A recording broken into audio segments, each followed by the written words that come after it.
All right, there we go. Hi, everybody. We are late. I've got 3 messages from people telling me that we were not live.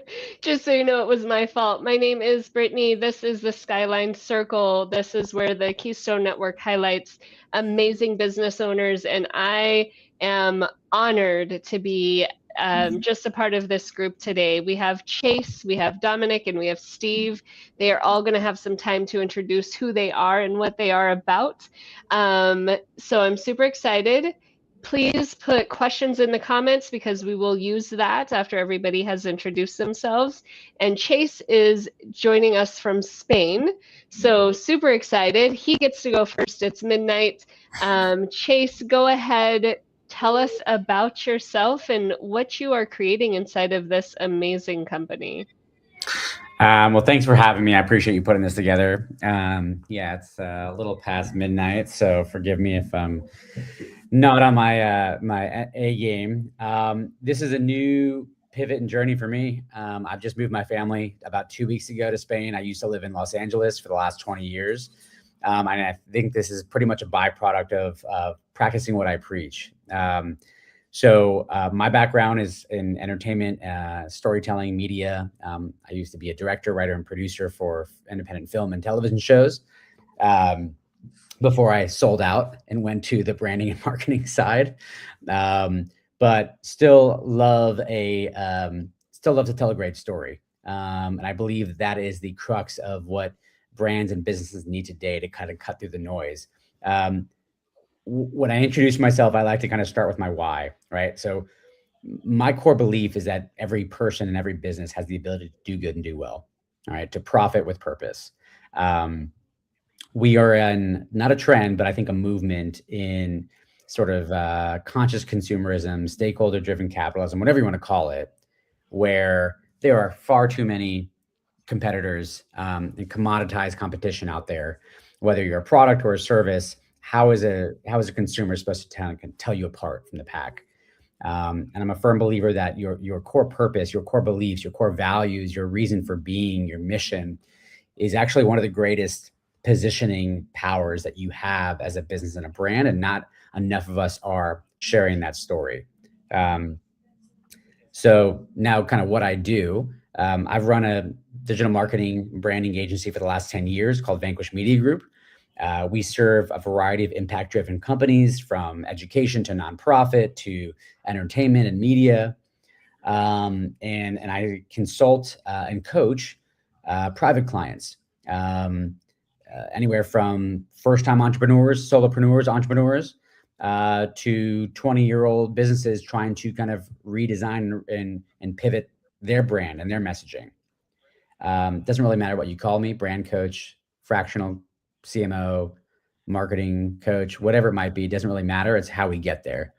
But again, at its core, this is about helping people build a strong foundation and identity as a brand that cuts through the noise, that tells their story, that connects with their divine right customer, and brings a little bit of joy back to what we do.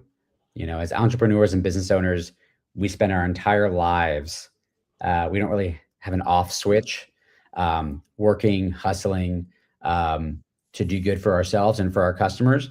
And if you're not enjoying the journey, what are we doing here?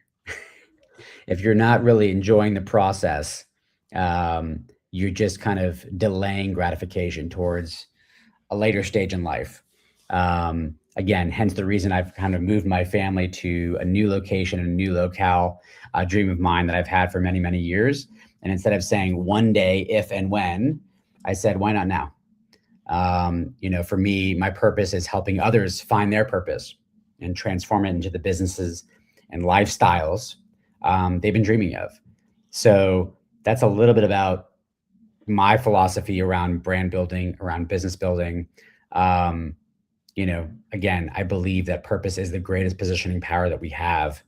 When you can be a magnetic force for your customer by simply being your authentic self, by simply sharing your values, by simply sharing what you believe in beyond the bottom line, you're no longer playing in a game that is a race to the bottom in terms of, you know, whatever you want to call it, marketing, 4 Ps, right? lowest price and best product and best positioning, that's a finite game. There's only a few that can win in that race, right?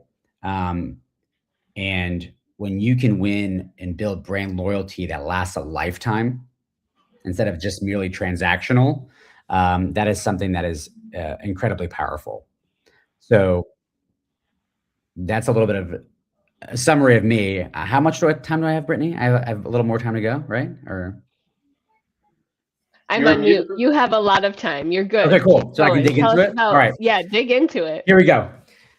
So I have a curriculum and a framework that I like to work with my clients, and I'll kind of share with you all today. This is born out of years and years and years of coaching and consulting clients and helping them build their businesses. I believe that business needs to look at development and growth in 3 key stages, right? Discovery, identity, and growth. Okay. Discovery comes first intentionally. That is discovering who you are as a business, who you are as a brand, asking yourself, why do I exist? What do I believe in? What do I stand for as a brand? Who do I connect to, right? Who are my aligned customers and audiences? Who's my competition? And how do I fit in that white space, in that gap to differentiate myself? How do I tell my story? Until you can answer those questions, you need to pump the brakes in terms of saying, how do I get more leads, more followers, more site visits, more whatever the vanity metric is, right? My clients come to me all the time and asking for the ends, but they're not really focusing on the means. They're not focusing on what matters most to get them there. And if you are not completely clear with who you are, who you're targeting, how you're transforming their lives with your business or product or service, your clients certainly won't be. And you can pour as much time and energy and ad dollars as you want into these ads, into the social media efforts, into content marketing, into webinars. But unless you're telling that clear and coherent story, something that you truly believe in, because customers will call, I don't know if we're allowed to curse on this or not, but it's midnight here. They'll call bullshit, right? Unless you are clear on that, then you don't have a hope in terms of attracting a consistent flow of your ideal right customer. So the first phase of what you need to focus on really is brand discovery. What we work on is what we call a brand blueprint, and it's exactly what it sounds like. This is a blueprint. This is a roadmap for who you are, where you want to go, and how you're going to get there. I'm a firm believer in measure twice, cut once. Before you, again, commit time and energy and money and resources towards trying to achieve the thing, whatever the thing is for you and your business, you've got to have that blueprint in place. You've got to have complete clarity. So that is discovery. That is discovering who you are, why you exist, what you stand for. All right. So once you've had that foundation, right? Like the foundation of a home, you're not going to put up the scaffolding and the window dressing until you have a strong base. You've got to have that in place. Then we move into identity. All right. We know who we are. We know who we serve. Identity is all about how you begin to show up in the world under that message, right? Within that sort of paradigm, within that framework. And that can be a website, and that can be a logo, and that can be a visual identity system, and that can be content and brand storytelling, right? But it has to echo that same narrative, that clear, consistent, and compelling narrative from that discovery phase, okay? And that's kind of what comes next. A lot of people think a brand is a logo. A lot of people think a brand is a color or a font. It's not what it is. I mean, sure, it's pieces of it. A brand is what people's perception of you seems to be, right? It is a combination of things. So a brand is bigger than you. A brand is bigger than your audience. But you still need to have a consistent visual message that accompanies, right, your brand foundation. So that's identity. And we build websites, and we build brand decks, and we build brand storytelling videos, long form documentaries, or whatever you want to call it. And once you have that collateral, then and only then should you then start to go to market, so to speak, or amplify that message and share it with the world. And that's that third phase that I mentioned, growth, right? That's where you start to pour fuel on the fire. And that is when you begin to share your identity and your purpose with the world. And that is a variety of different marketing tactics, right? We all know kind of what most of those things are. That's social media, that's advertising, that's content marketing and webinars, but unless you are following that cadence, you are going to consistently chase sort of empty and diminishing returns. And I've seen it time and time and time again. So that's kind of a broad framework of what I do and how I work. Um, I've recently launched a podcast called In Pursuit of Purpose. I think it's really mostly therapy for myself, selfishly. um, a storytelling of my journey, my missteps, my failures, my setbacks, my burnout, because what I'm sharing with you now wasn't kind of a light bulb a moment for me. And it certainly wasn't something that someone shared with me when I started out, right? I made almost every mistake you can make in the book, right? I didn't have a guide. I didn't have a mentor, a coach. I certainly wish I did. But what I have learned by not only serving others, but by building my own business, and quite frankly, for the first number of years in sort of the wrong direction, right? By saying yes to a lot of things that were misaligned and weren't really quite fulfilling or what I wanted to do and be in life. It led me towards burnout. It led me towards sort of a malaise and sort of a disconnect. And it forced me to ask myself who I wanted to serve and how, right? Why I'm showing up in the world, what was my kind of unique strength and genius, and where I could potentially serve people, society, the world best, right? So that's kind of my podcast, but it's really aimed at entrepreneurs seeking that are tired of this hustle culture, that are tired of subscribing to another person's version of success, that are tired of subscribing to pretty rote, one-dimensional frameworks and formulas, the sort of 10x your business, right? We've all seen it, and I've subscribed to many of these things. It's how do we sort of disconnect from the societal and cultural sort of definition of what is entrepreneurship? Because I used to subscribe to it. I didn't know any better. And only by going through that for myself, and I hope you don't hit rock bottom and have that sort of life existential crisis like I did. But it's never too soon and never too late to ask yourself that question, right? What is it truly that I want out of life and out of my business?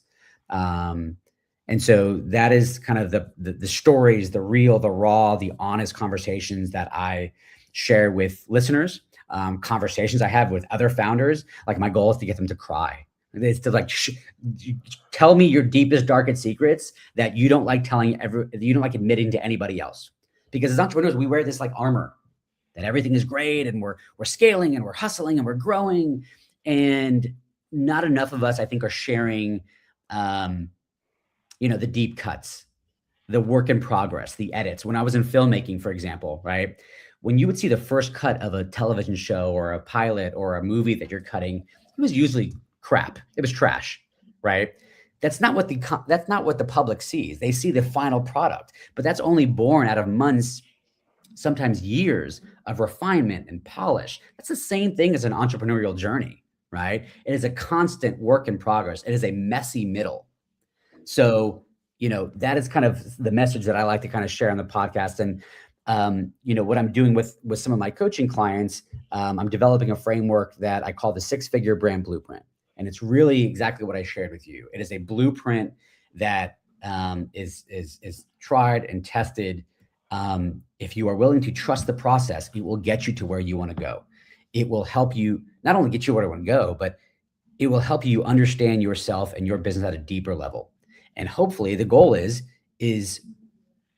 when you enjoy it and you're passionate about it, it's not work anymore. You're in flow.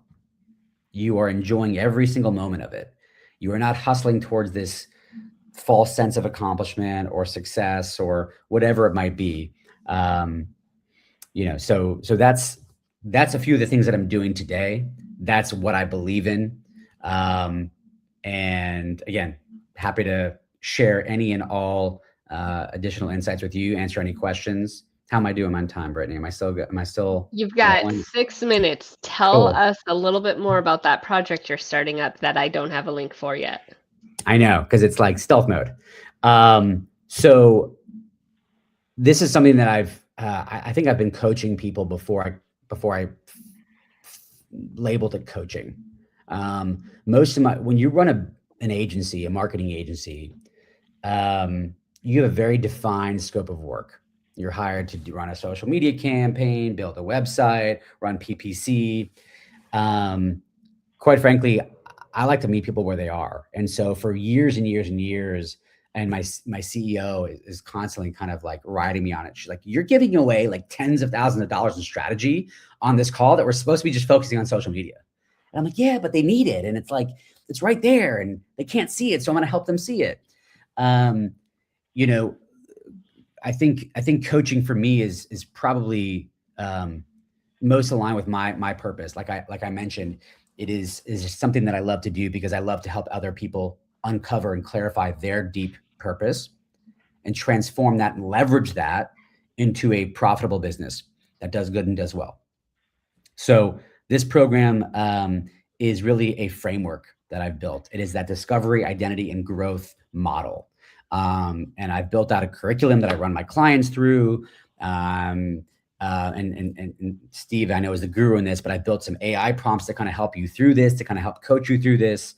But effectively, I'm determined to try to provide a method, a program, a system that I've been seeking and I've never found. And I've subscribed and probably spent tens of thousands of dollars on coaching and consulting and frameworks that never felt like me. And so my goal is to not just project what I think works, but give you the tools to figure out for yourself what it is that you want to build in your business and your life and how to do that. And so that's kind of, that's a little bit of it in a nutshell. I'm going to be launching it next quarter. Hopefully you'll listen to and subscribe to the podcast. I'll be talking about it there. And one of the last things I'll kind of share with you all, a framework that I have in there is called purpose. It's a purpose positioning framework. I think we have it on our website. You can download it as sort of a workbook and an ebook. But effectively, it's looking at a variety of different elements of you and your business. And again, when we talk about positioning, what does that mean? How do we differentiate ourselves in the marketplace, like I talked about? How do we make it known what we stand for and who we stand for? How do we attract our divine right client? And the way you do that is, again, not this race to the bottom in terms of price or product or features, but it's really understanding yourself as a person. It's understanding the people that you serve. It's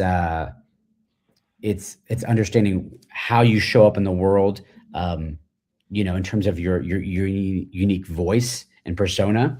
And again, I think it's something that is needed now more than ever from businesses that are losing steam, losing,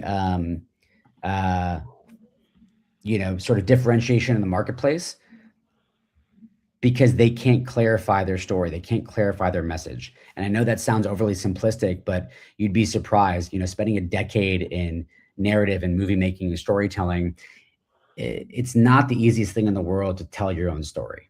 But it's certainly the most important. When you can connect with people on a deeper and emotional level, you have to understand this is what people buy. This is what people use first. They buy an emotion first and logic second. So when you can connect with someone on a deeper emotional level, that's far more potent and lasting than anything else you can do or say. And not enough of us are channeling that superpower that we all have. We need to be willing to be vulnerable. We need to be willing to ask ourselves the deep and hard questions first, and then be willing to share that openly and honestly, because we are commoditizing ourselves. We are trying to appeal to anyone and everyone out there. And it's a very generic message. Instead of appealing to our tribe, our super consumer. And once you can do that, the rest will come. So that's a little bit of a nutshell in terms of frameworks I'm building, coaching programs I'm building, the podcast. And again, if anything, as a takeaway, I simply hope that you will just ask yourselves those tougher questions around what is it that I want? Why do I want those things in terms of building my business? And how am I going to get there? You gotta you've got to embrace the journey. The journey is the reward if you truly love what you do, and the rest will come. I love that. That is awesome. All right, we're going to start the questions. So, Dominic and Steve, do you have anything that kind of resonated with you that you want to ask Chase? And please, if you are in the chat, go ahead, post some questions. I think this is a great space to ask some things in alignment with business building, right? You go first, Dave. All right. Well, I mean, first off, following Chase is going to be an impossible task because I didn't realize we needed our philosopher hats on. Um, but a lot of what Chase says has resonated fully, both from a personal perspective and from my business point of view. I think it is super important to understand what you're about before you launch head on into being about something.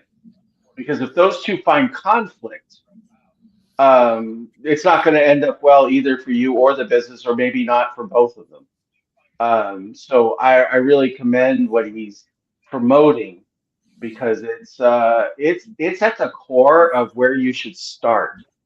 You know, if you're gonna go hiking, bring a map and a compass because GPS doesn't always work. You need to know. You need to have a path laid out. And Chase is, I just again commend the idea that he's going to walk people through that because it doesn't come with a roadmap.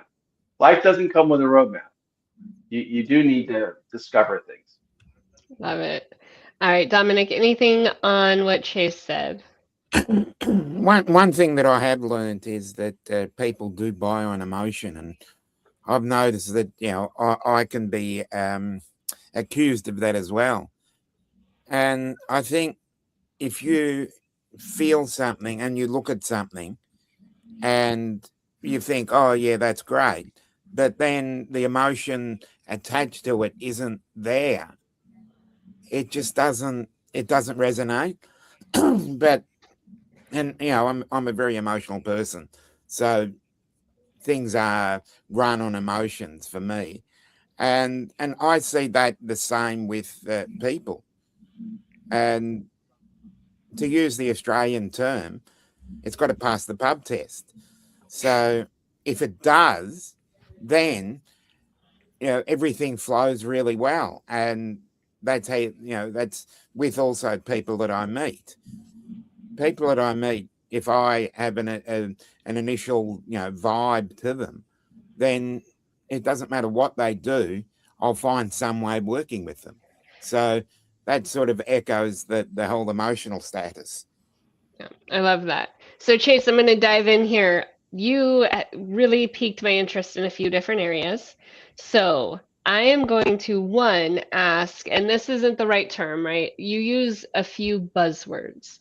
And it's not the right term because buzzwords has that negative intonation, but you use pivot, you use surrender, you use joy, you use value, know where you're going, right? You use these things that are intentional.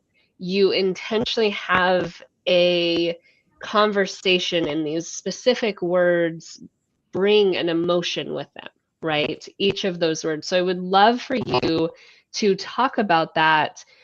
And, like you said in your podcast, I want you to cry because business makes me cry every day. Okay. It makes me cry every day. Yeah, me too. But that's that conversation. And when you're talking about those keywords, joy, values, pivoting, surrendering, could you just talk about how those are your words that you like to hang on to? Yeah, I mean, look, they're certainly not my words, and let me just preface. Clearly, this is not a philosophy for everybody. This is a philosophy and a point of view that probably isn't for most in the business community, that roll their eyes and say, all right, that's a bunch of BS. That's a bunch of soft kind of fluff words. And that's okay. And that is not who I'm trying to serve. And that is totally fine. But the truth is this is born out of a personal journey, but it's bigger than that, because I can't tell you how many people I talk to on a daily basis, clients, friends, family. We all know somebody, plenty of people probably, that are unhappy in their current circumstance, whether it's a day job and a W-2, or whether it's the business that they're running and they feel trapped by, or they feel burdened by. And I think it's an epidemic. And it's scary. How did we arrive here? How did we arrive at a point where we are just programmed to just continue to chase growth at all costs and scale at all costs? Because that's what society demands. If you're not growing, you're failing. Or if you take your foot off the gas for a moment to kind of enjoy life and enjoy the process, then you're going to fall behind. So again, I am fully aware that a lot of people look at purpose as fluff, but I'll tell you the truth.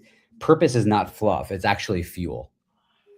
And it's not just a feel good. It's an ROI. There is a true baseline ROI, and I will prove it, of how purpose helps businesses grow, drives business growth. You know, purpose-driven businesses outperform their competitors by 400% in the marketplace. These are broad studies by McKinsey, by Deloitte, by like major institutions. Okay. And when I say purpose-driven companies, meaning companies that really walk the talk, not just box check, that truly invest in their stakeholders, that truly do what they say they're going to do over time. And it's long tail. This is not like a quarter to quarter, right? You have to trust that process. They outperform their customers. Okay. People want to buy from, work for, and invest in companies that align with their values. Full stop. Right? So people are willing to pay 3 to 4 times more margin price point for companies that they truly believe in versus just a commodity product. Okay. So that's margin. You're making greater margin in your brand and on your product or service based off of a higher brand perception. Okay. Look at Apple, for example, right? Or Patagonia. They're not like technically like they're not making the most advanced phone beyond an Android or anything else, but it's a cult. It's an identity. And people are willing to ride or die and pay more for this product because of how it associates and kind of connects with them as a person. So talking about margin, right? Consumers are more willing to not only be loyal to, but recommend a brand that aligns with their values, right? So now you're talking about increasing market share. When you can start to kind of command a greater market share and greater brand loyalty and customer lifetime value over simply showing up authentically, why wouldn't you do that? Okay. Versus trying to just kind of be all things to all people. That is going to win in the marketplace. That's margin, that's market share. Let's get into employees, right? We've seen the Great Resignation. We've seen quiet quitting. More and more people, especially, and the statistics are insanely compelling when it comes to Gen Z. They want to work for companies that stand for something greater than just the job. And a lot of people are sacrificing taking a lower salary to work for a company that aligns with their values, because we work so damn hard. We're committing our entire lives. We don't have a third space anymore. It's home and work.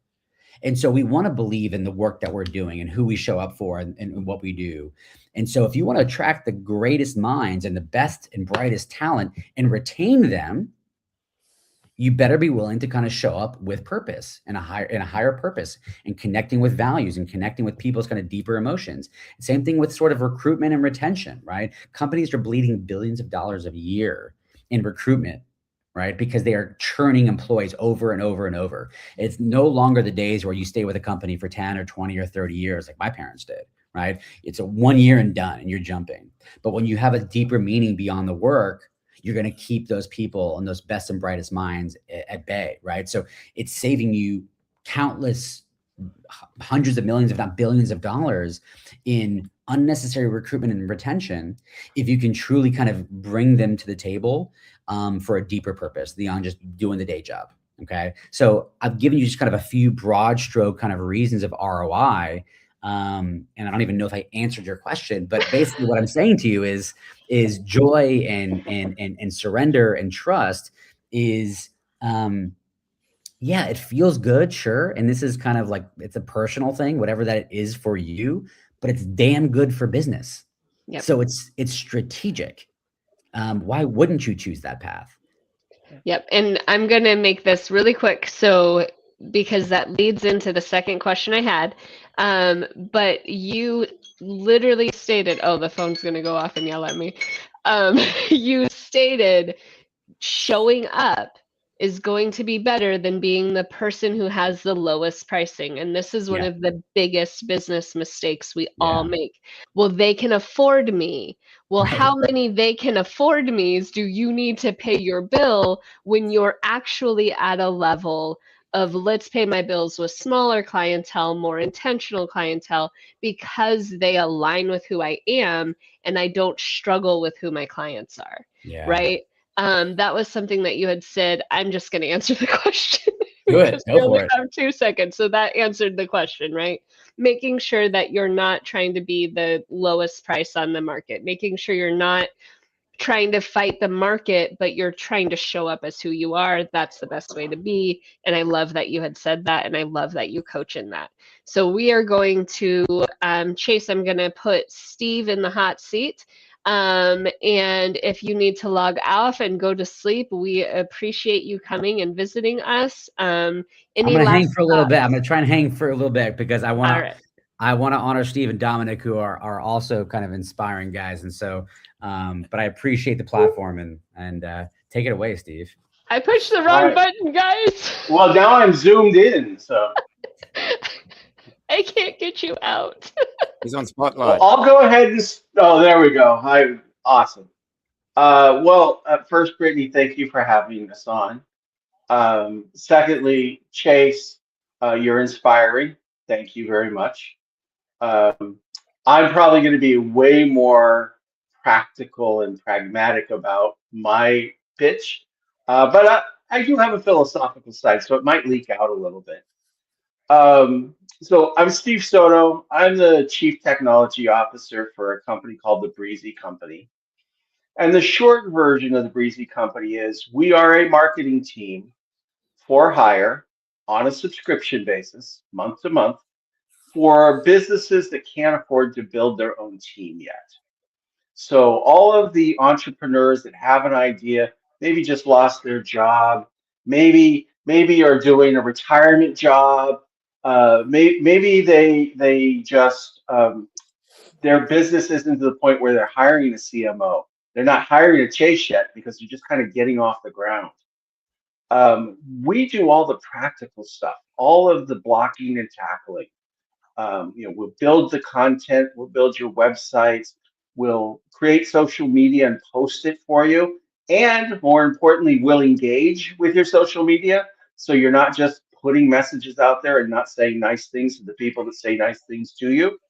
And then on my side of the business, because I'm a partner and our partnership is kind of broken down into marketing strategy. That's my partner, Josh. Marketing, collateral creation, and execution. That's my partner, Savannah. And then myself, I'm the technical arm of the whole operation. So Josh thinks up wonderful ideas. Savannah makes content, and I make people be able to see it everywhere in the world. And then when they interact with it, collect the stats and move the data into various back-end systems. Because a lot of people think, oh, well, marketing is just having a nice email blast or a nice flyer or a nice website. And those things are important.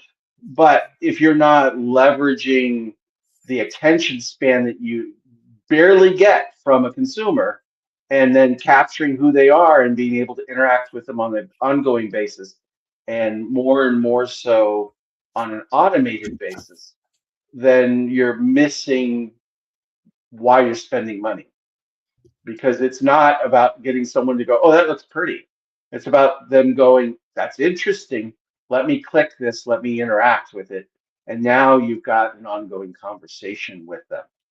You still need to do all the important stuff up front. Just as Chase was saying, you need to know who you are. You need to know what your message is. And then, we address a wide range of markets. I like to tell everyone that we do everything from cannabis to churches. Now, there are some that we shy away from. Basically, as partners, we all agreed we don't do anyone who has an agenda against someone else. So if you feel like you've got to make someone less to be more, then we're not helping you.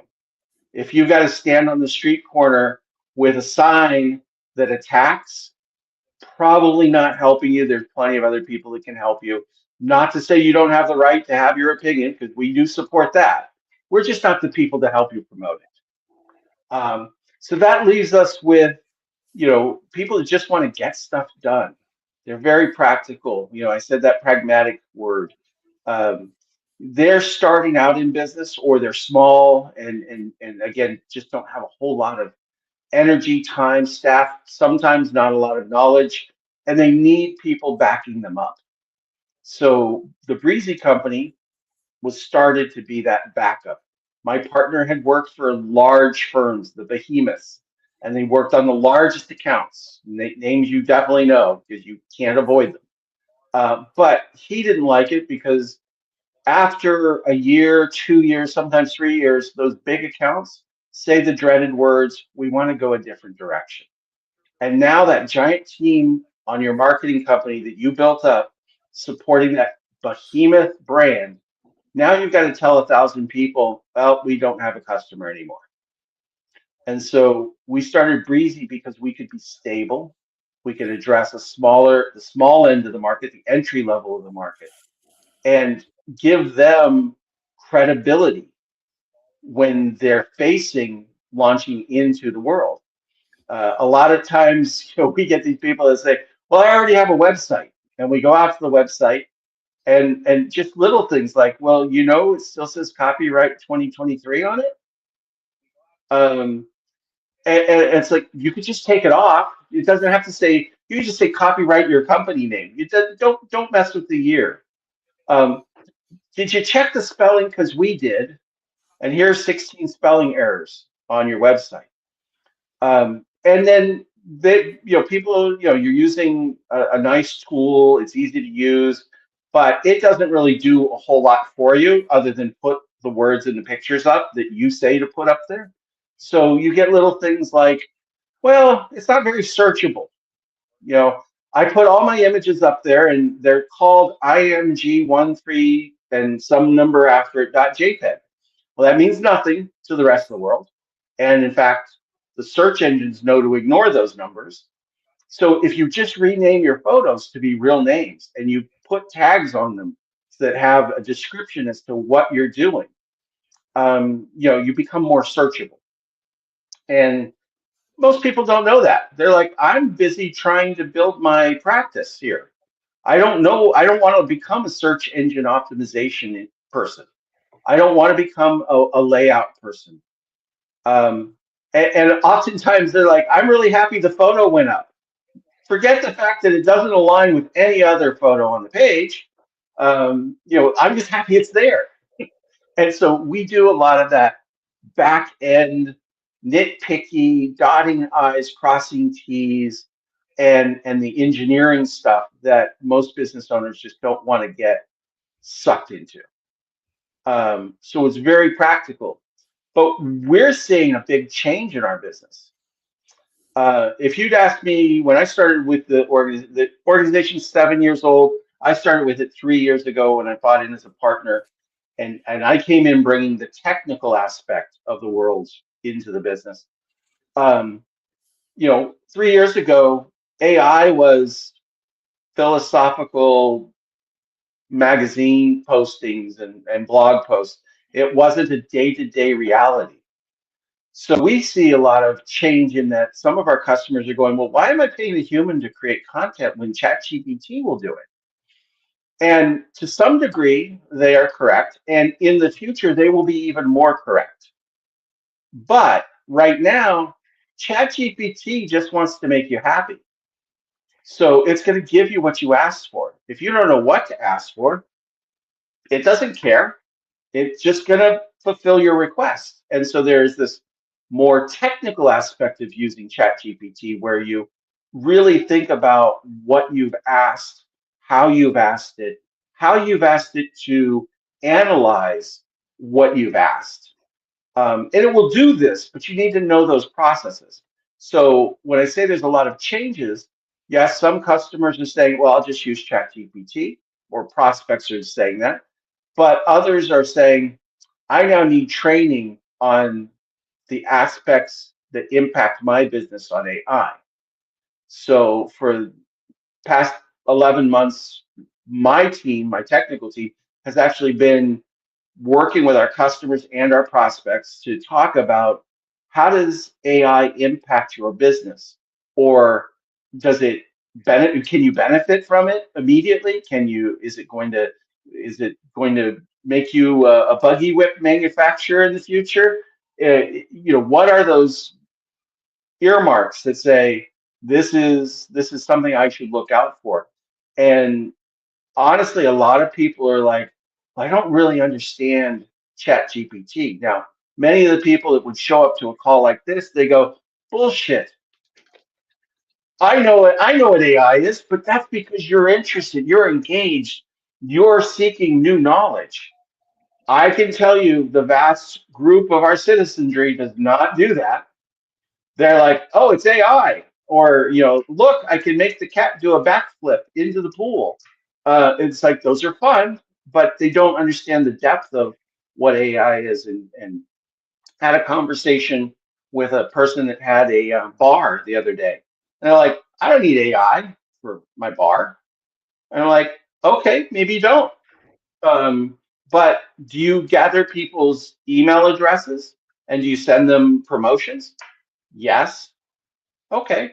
What if you actually could tie the email addresses to what they purchased and then run specials that are hyper personalized to them, drawing them back into your bar?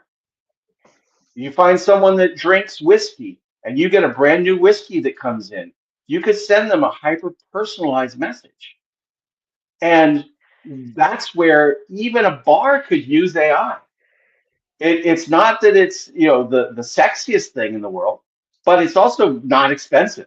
And the $19 a month will cover you for AI doing that.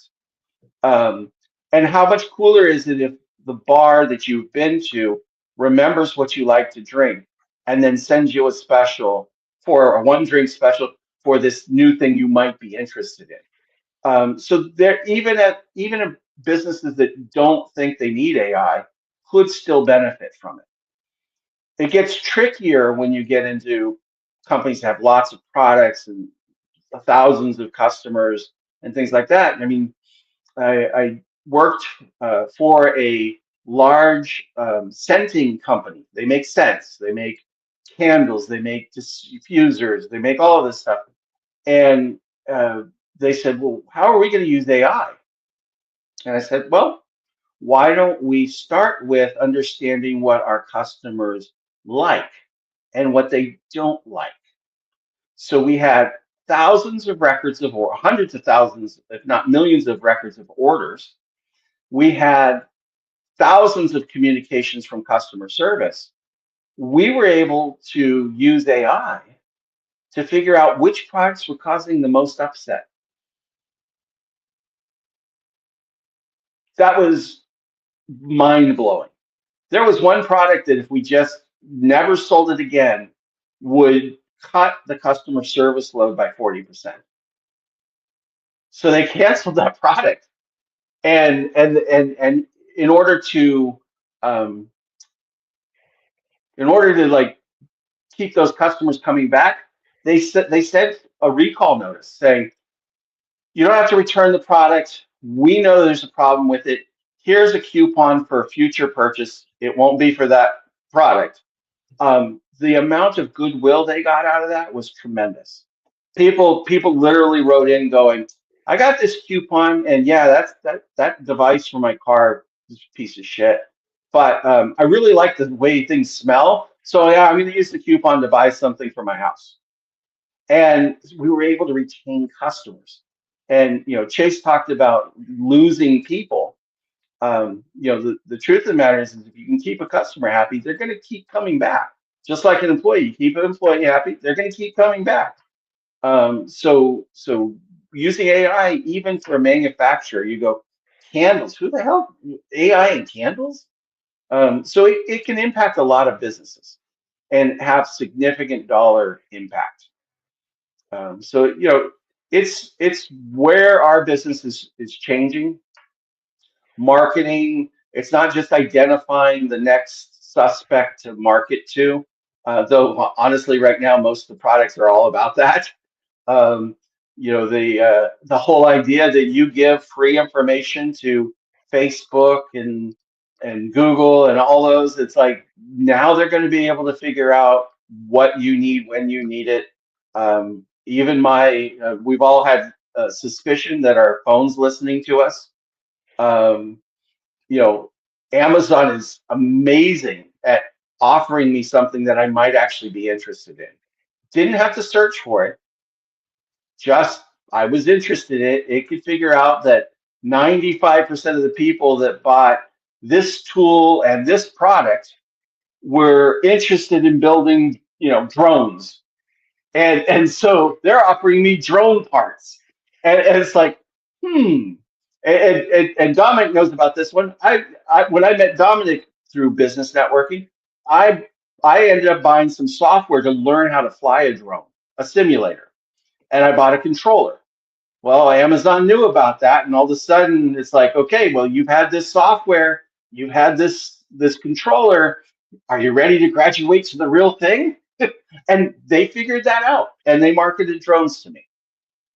So AI is going to be everywhere. The big companies are already using it. The small companies can also benefit from it.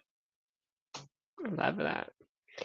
All right, Steve, is there anything else you want to talk about before we go into Q&A? You've got some time left. Well, just that, again, understanding how you look on the internet is very important. Knowing what you want to be is super important because that's going to set the benchmark, right? So Chase is spot on. You got to start with what you want to look like, but then how you actually look to the rest of the world is important. So one of the things we work with all of our customers with is the basic pillars of what your internet presence is. What's the quality? Always top of mind. Everyone gets that one and understands it. But then, how consistent are you? Do you deliver the message in a consistent manner, consistently on the platforms? Because people don't recognize you the first couple times, and by about the third or fourth, fifth time they see you, they go, "Oh yeah, this is the XYZ person. They are all about XYZ." So quality, consistency, credibility is what other people say about you. So going out there and getting testimonials is really important. I was so hesitant to ask for testimonials.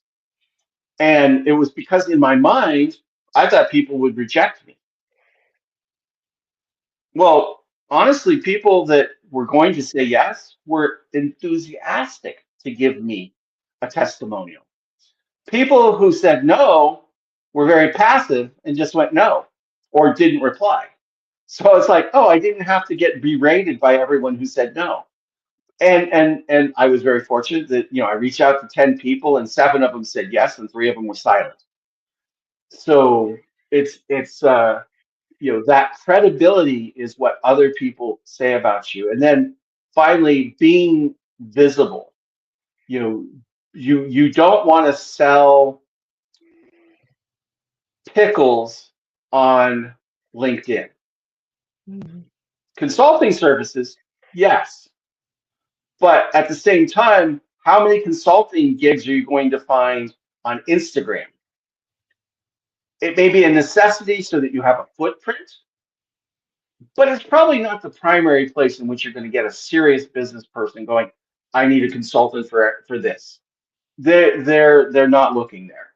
So having the proper footprint, having the proper channels for your message, really important.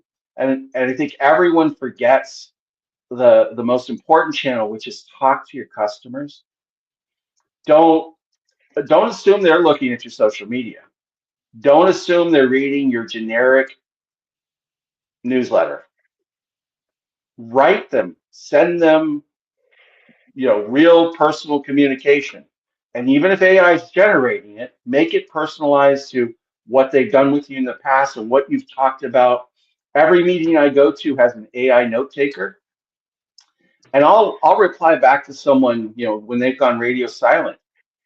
And it's been 3 months, but I can reply back with details because my AI note taker. And so I'm not just having a, hey, how are you doing? I want to see if you're still interested. I can say something like, well, when we talked about how your CRM wasn't interacting with such and such in 3 months ago, has that improved? Did you find a solution? And then they'll actually reply to that going, hell no, I really need to do it. Or yeah, I did find a solution. And I could still have another interaction with them after that going, great, what was it? I love to learn. So it becomes, again, hyper personalized. And you got to talk to your customers. And we've got some friends that still send out cards. They literally send out physical cards to people. And I signed up for the service. I've gotten 100% response from a physical card. I know it's antiquated, and I'm shocked because I'm a nerd. I'm like, I'll send an e-card. No, the physical card showing up that's printed with colors, and they got to rip open an envelope. Oh my goodness, they're flabbergasted. I love it. I sent someone who was graduating from their master's degree program a congratulations card. I knew that they were graduating from their master's program 4 months earlier. I scheduled it so that it would show up right along the week in which they graduated. They were overwhelmed. Love that, Steve. Thank you for sharing that. All right, Dominic and Chase, any questions that you have for Steve and inside of what he was talking about? Yeah, I mean, I think Steve, I think you paint a great picture in terms of what you do and how you help people show up in the world from their marketing. I mean, I learned a lot, and I am still learning a lot in AI and how it serves my business. And I would consider myself very much an amateur. I think it helps and saves time and energy. But I think myself and a lot of us are sort of vastly undervaluing how much the human input is just essential, and it becomes very, very easy to sort of mail it in. And that's my biggest fear, quite frankly, in terms of this AI slop age that we're coming into. There's a lot of gurus out there, and I'll even name drop one, Gary V, who I think is brilliant in some areas, but kind of a psychopath in others. No offense, Gary V. He'd own that. He would own that. Yeah, but I mean, I think when he's out there saying that people just simply as business owners need to just post more, put more content out there 10, 15, 20 times a day on every single platform to get ahead as a business. I think that is like a losing game, not only for, again, like mental psyche in terms of I have to be on social media, how much, right? How can I run my business? And the only way to do that is through AI, right? And so it's like, you're damned if you do, damned if you don't. Like, we're forced to think I got to keep up with this race. And the only way to do that is through AI. And do we really need more noise in social media? Right. That's really not channeling our true energy and our voice and our positioning and our power, right? It's just more generic AI generated slop.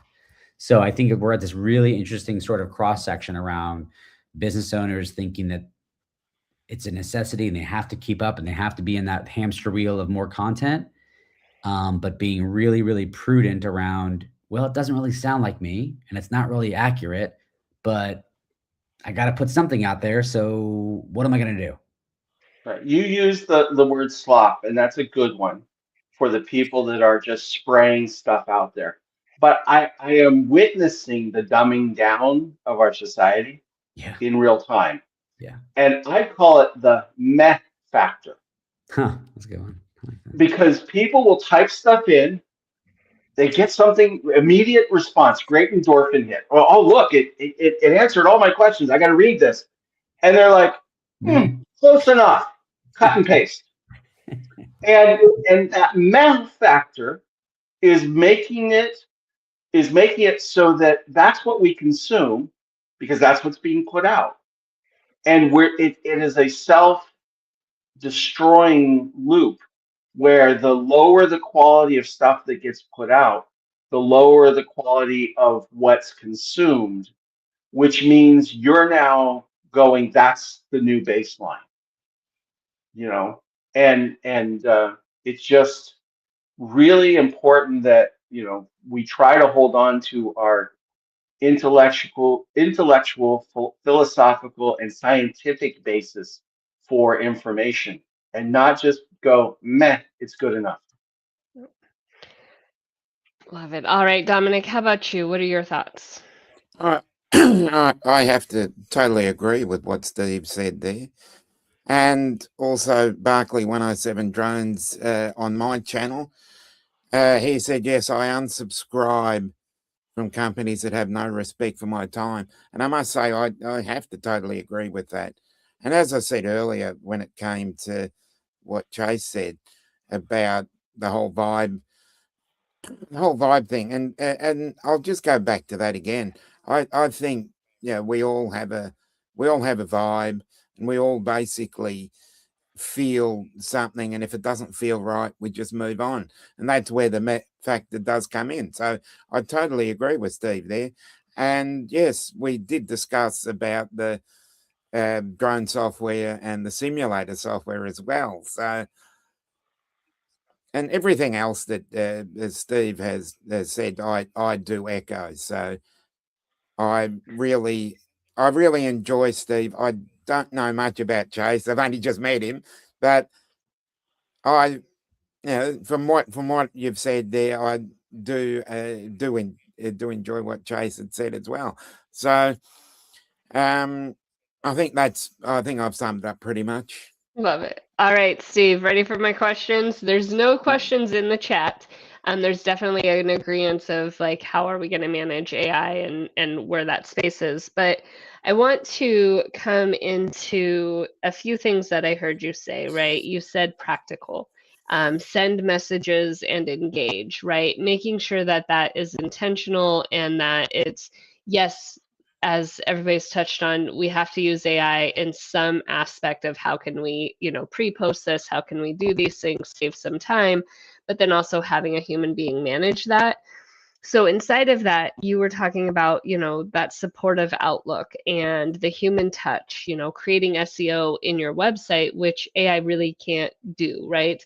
How are you taking those steps and building those things? So training on tools is something also that your business takes on. Like, we get it. You might not long term be able, our goal is that we get you all of the customers and you can pay for our company to manage the behind the scenes of marketing. But as a company also, sometimes we have to shift with what are our bills, what is this, what is our economic standing. And so when you do that, to be able to train inside of tools that can support and help with the marketing side to, manage that a little bit better, I think is great. So tell us a little bit more about how, and Sarah Davis and I had this conversation earlier, when you're being told, and Chase touched on this, you have to do it this way, this way, this way, this way. There's guidelines to how you can show up correctly. And it could take 20 hours a week to manage one thing correctly, right? Which as business owners, we don't have time to do. And that's why we delegate. That's why we look at what are those other tools. So how would you tell somebody to manage that space? Like, how would you help a business owner really manage that space of what am I doing, delegating, and really what am I needing to just ignore so that I can thrive? Well, that's a really good question because we face it all the time, particularly from a technical aspect. but sometimes from the content aspect as well. I always tell people, what's your intention for the quality of the output? And a lot of people very flippantly go, I want the best. And I go, I'd like to be able to rap like Eminem. I'm not going to put in the effort to be able to do that because he's mastered his art. I would love to paint like, a famous artist. Mm, everything I paint looks like a 7-year-old because that's, I think, where my art skills stop. So I asked them, what's your intention for this? You want to, perfect example is we take a lot of customers from spreadsheets into a real CRM. And when we do that, I have to tell them, this is not a pain-free process. This isn't, I drop your data into a CRM and now it's magical for you. No, there's learning that has to happen. And there's, you talk about delegation. You can delegate every task to a team like us, but we charge money for all of those tasks. Or you could take a couple entry-level certification classes. Entry level, don't finish the certification, take the basics. Now, 80% of what we do, you'll be able to cover in your sleep. So again, in what's your intention is really important. I love my cars and I like to drive them until they have no more useful life in them. But because of that, I'm willing to get the oil changed frequently, check for leaks, get up underneath the car and see if there's any I do all of that because I want to drive the car until it has no more useful life. Not I want to speed up the end of its useful life. So what's your intention? You've really got to keep that in mind. And so many people, they go, oh, I want to sell the most, bags of popcorn. Well, great. How are you going to get enough attention? What's the experience going to be to purchase it? Because you can't have someone stand in line for 20 minutes and still want your popcorn. Yeah. So what's your intention? And then what do you do to make that happen? Awesome. Thank you so much, Steve. I appreciate that greatly. We are going to switch over to Dominic, and I don't know if you guys know, but Dominic is the man of the hour. He has the chat filled with his tribe, which is amazing. Dominic shows up intentionally all the time. He goes lives with all of his drone people. They are in the chat. Thank you guys so much for supporting us and supporting Dominic today. I've So got to say a few thank yous firstly. go for it, Dom. Thank you to you, Brittany, for letting me join this. And I am serious. And this is probably the first time that I am really serious. So that's why I thought I'd come on here. But I'm usually a bit of a joke, have a couple of dad jokes. But I'm gonna hold on one second. Chase, head out. I saw your message. We appreciate you so much. I apologize. Lo Thanks siento, for calling. Dominic. I owe you, my I know friend. that feeling. It's almost 2. I'm Yeah. but it looks We like you've got you, a powerful tribe behind you, man. So Yes. thank you, guys. I'll see you soon. No worries. Enjoy. Thank you, everyone. Take care.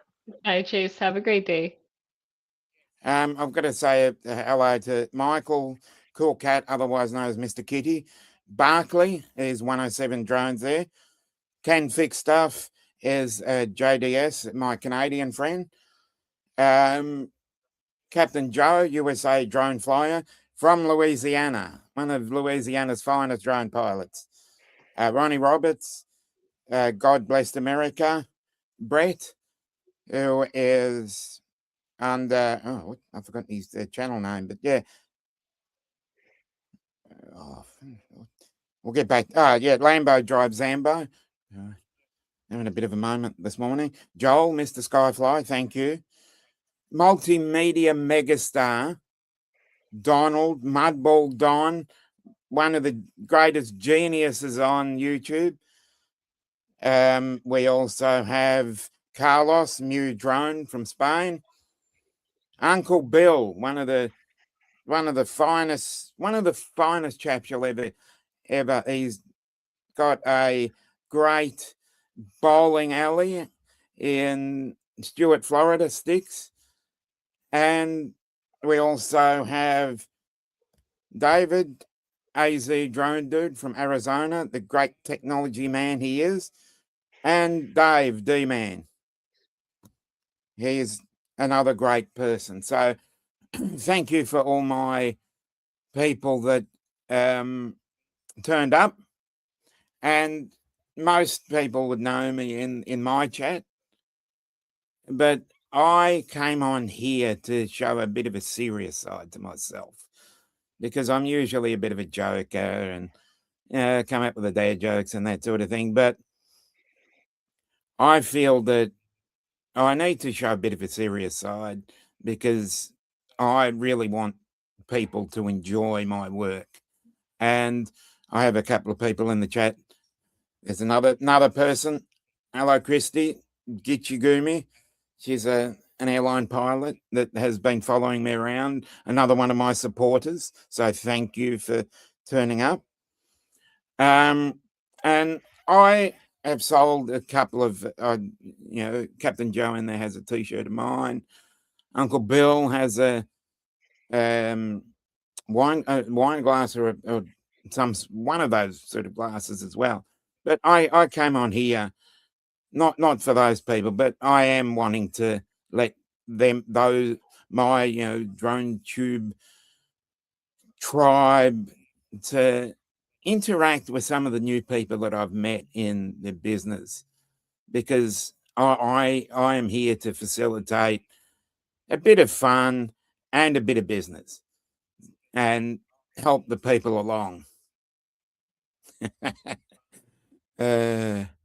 I like to really get people to connect on not necessarily on a business level, but also on a personal level, because that's what I've been doing for 3-4 years on YouTube, where I've built a great support network of really close friends, and I would like to extend one family to another and see if we can all work together. I have T-shirts, I have calendars, I have just various topics that I can sell. But if I doubt there's anybody here that's going to be watching from Melbourne, Australia. But if there are, you can also get me to do custom backgrounds as well. But if you want to get photos of Melbourne, Australia, I'm happy to facilitate that as well. So, well, and Dominic, I've got to say, you've got your tribe here, but yeah, you could connect others with your drone network like nobody's business. So, they showed up for you, but I know you show up for them. If someone says, if I need a drone shot of XYZ, you'd know someone anywhere in the world. Oh, It's pretty fantastic. much, And Dominic, I would love for you to just talk about what it is, because a lot of people don't, and here is that conversation of showing up authentically and being in the space, right? And Steve's going to agree with me on this, but when you're marketing, having an aerial of your location, having an aerial of your team, having that idea skyline photo, right? Because we can all use everybody else's stuff. I mean, it's the internet, right? It's not ethical. You can, but you shouldn't. Go have somebody make you your own perspective. From my office view, this is what I see, right? You can utilize the drone inside so many things, as well as your weddings, right? Your company picnics, all kinds of stuff like that, where you can take and engage people inside of what you're up to and showing up authentically for who you are, what your vision is. And so I would love for you to kind of talk about that. You created a whole PDF, which is phenomenal, of how you how you find your right drone tech, right? I'd love to hear you kind of talk about that because people don't know. With AI, we don't know. And so when we can be told, this is what you're purchasing, this is the product that you can utilize, right? And how do you go about that? I think that that's a phenomenal space to be in. So I'd love to hear your perspective on that. And I'd love to get some of the people in the chat to kind of, talk about that as well. But what does that mean when you hire a drone tech? Basically, what I would look for is you've got to look at the right equipment, you've got to look at the right certifications, you've got to look at the right temperament, the right personality. And you've got to, if you're out there and you just randomly pick something up, you've really got to look at how the person is, what they've done, and how they do it. Are they cool under a crisis? And if that really vibes with you, then you discuss it even further with them. And then you go out and watch them do what they need to do and see how it eventuates.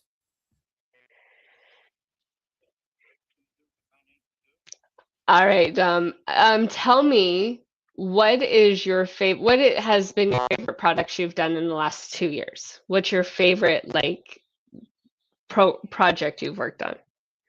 Hey, Philip.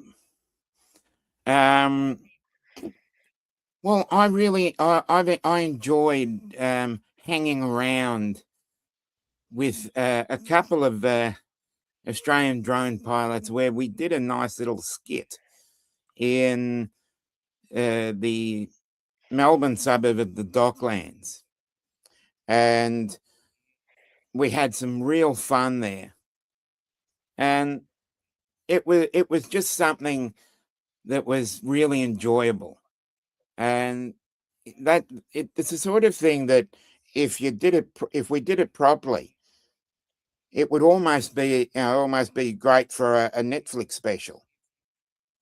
That's the sort of excitement that I felt. That's the sort of thing you could sell to Netflix, because you had five guys over 55, and we just sat there and had some fun. And that's the sort of television I reckon people would really enjoy. And I've done t-shirts and selling a couple of t-shirts, and then selling one to I didn't sell it. They just bought off me, and I didn't realize they'd bought off me until I saw it on their YouTube video. They sent me a message saying, "Oh, watch this video," and the chap has 300,000 subscribers, and I thought it was really enjoyable to see my work show up on a video. So I was happy about that. Love that. What has been one of your so in the drone space, I know that where is one of your favorite places to work when you're running the drone? Who is one of your favorite, when I run my drone, this is my favorite space to be inside of? Well, I actually now really love going down to ports, as in where the shipping containers are, and that is because of another guy that I am a panel member on occasionally, and I had to find where really good shipping lanes are, and it's not that far actually. And I've got a message here. Oh, hey Cliff, long time no see. And the whole understanding of it is, I then had a fascination with water and going around, harbours, bays, beaches. And I really enjoy that because, one, your adrenaline is really pumping because, if you hit the wrong button, you're going in the drink and that's the end of it. And I find that really exciting. And especially if you're standing right on the shore and you go all the way out, you've got really nobody in front of you, which is a good thing because you're not really allowed to be in front of a populous area. So it's good that you go out there. But unfortunately, with places like, well, for me to be Port Melbourne and places like that, is that the wind really whips off the bay, and wind and other birds are not conducive. So you've got to be able to use evasive maneuvers, and you've got to be able to work your way around those things. Seagulls are the main protagonists in this story at the moment, but if you go further inward, you get magpies, you get ravens, you get crows, and they can be a real nuisance, but they only work on one plane. So if you go that way, they can't really keep up with you because they've got to go. They don't move as swiftly as I can. So you learn those evasive maneuvers after a while. So in order to avoid the birds, you go up. Straight up, yeah, quickly. Got it. I love it.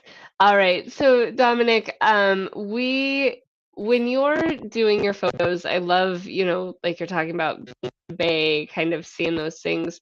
What is one of the things that you're looking at? And I know that a lot of times the cameras are up there just taking those photos, but what are you looking at when you pick that perfect shot? Like behind you, right? Your background, you've got so many perfect shots behind you. Mm-hmm.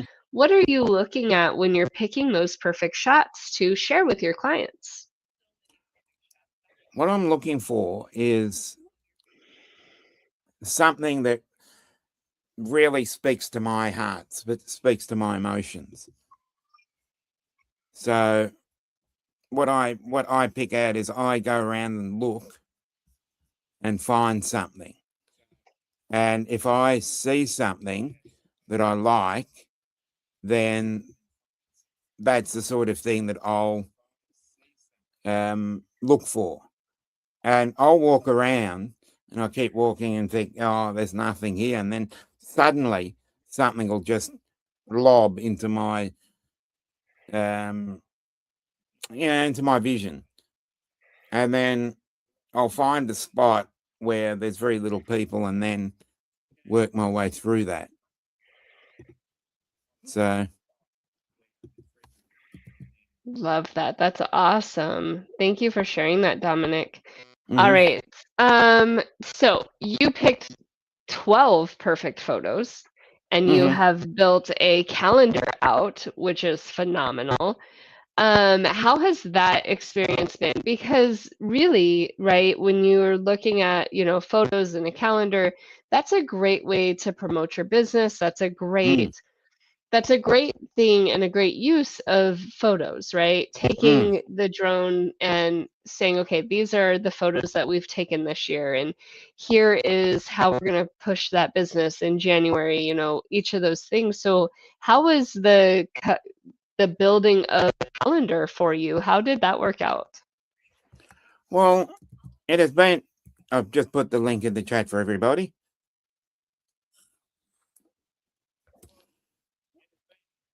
And it's been one of an interesting thought. I'd been trying to put one up for a while, and then I did it and then went, nah. And then doubted things. And then I put it up and I started getting traction and people started buying them. So I thought, well, I must be doing something right if people are interested in buying it. So as I said, I've also on that site. I've also got other T-shirts and other things where I just make fun of certain things of life and a bit of mockery. And I feel that there are certain things in life that sometimes you just have to make fun of, Mm-hmm. and office politics and other various themes and topics behind that seem to help. And I've gone to it and made a few, and if anybody wants to purchase, I'm not begging, okay? I'm not begging. No, I think that's a really great thing, Dom. You have, you get to really express yourself, and that's something we've talked about this whole hour, right? Is knowing who your tribe is, expressing yourself for who you are. And so you get to go out, you get to do fun drone things, help clients get these great, awesome photos. And then you get to come back into your office and you're like, hey, you know what? My creativity today is really building, right? You get to build a little bit of fun and humor into the day because and we do this when we do our co-working space, right? We all go in and we're like, are people serious? Yeah. Did that really happen in my day? Please listen to me and tell me if I'm crazy. And so I love that you have built, and if nobody caught it, Dominic is in Australia. So you have built a space around like that dad humor, Australian. There's a little bit of politics mixed in with that, but tweak on life, right? Where it doesn't always have to be so serious.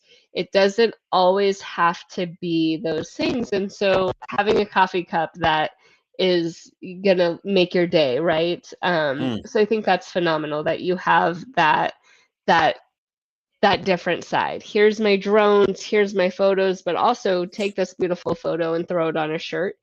And here's a joke that you can put on a shirt too. So I think that's a great approach to how you kind of balance your day and really reach your tribe, right? So thank you for sharing that.